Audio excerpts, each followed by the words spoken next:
And we are nice and chock-a-block. So it might just look like I'm filling up my caravan, which I am, but when you do that, you've really got to consider where that weight lies in your caravan, because 1 litre of water weighs roughly 1 kilogram. So if you've got a tank like this one that's around about 90 litres, that's 90 kilograms of weight that is really going to change how this whole unit tows. So this Easy Trail Sojourner at the moment, she's got a tank behind the axle and it's got another one in front of the axle.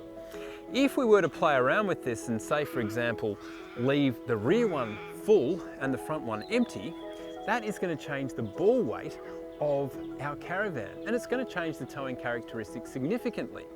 It might end up wagging the dog a little bit more, so wagging the tail essentially, and possibly getting into a bad pendulum motion as we're going along the road.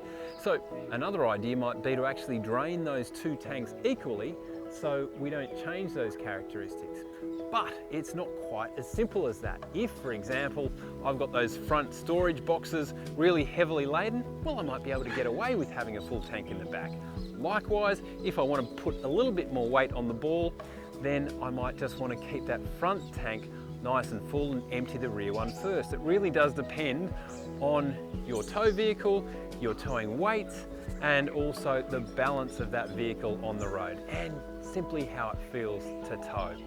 Incidentally, when it comes to having water and filling up those tanks, if you are new to caravanning and off-roading, make sure that you use one of these food-safe hoses, because they won't make your water taste like plastic. And also consider using a water filter when you're filling up those tanks, because often when we're out on the road in the outback, we're filling it up from sources that we don't quite know where that water is coming from and just how healthy it is. So make sure you get a filter that not only filters for taste, but filters for bacteria as well.